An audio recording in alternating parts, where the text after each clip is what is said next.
विद्यार्थीଙ୍କ ପାଇଁ ସାଧାରଣ ଜ୍ଞାନ ପ୍ରସ୍ତୁତି ବିଚାରକ୍ରାନ୍ତି ଦୂତ ଓଡ଼ିଆ ଗାୟତ୍ରୀ ପରିବାର। ବିଶ୍ୱକର୍ମାଙ୍କ ସମ୍ବନ୍ଧରେ କେତେକ ତଥ୍ୟ। 1. ଦେବଶିଳ୍ପୀ କିଏ? ବିଶ୍ୱକର୍ମା। 2. ବିଶ୍ୱକର୍ମାଙ୍କର ମାତାପିତା କିଏ? ପିତା ବାସୁଦେବ ଓ ମାତା ଅଙ୍ଗିରସୀ। 3. ବିଶ୍ୱକର୍ମାଙ୍କୁ ଦେବଶିଳ୍ପୀ କହିବାର କାରଣ କ'ଣ? ସେ ଦେବତାମାନଙ୍କ ପାଇଁ ପ୍ରାସାଦ ହତିଆର ଆଦି ନିର୍ମାଣ କରନ୍ତି। 4. ବିଶ୍ୱକର୍ମାଙ୍କର ମନ୍ତ୍ର କ'ଣ?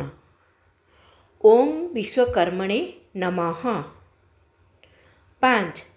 ବିଶ୍ୱକର୍ମାଙ୍କର ଅସଲି ନାମ କ'ଣ?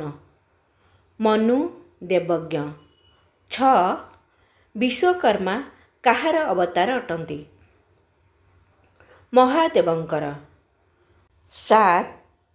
ବିଶ୍ୱକର୍ମାଙ୍କର ଜ୍ୱାଇଁ କିଏ? ସୂର୍ଯ୍ୟଦେବ। 8.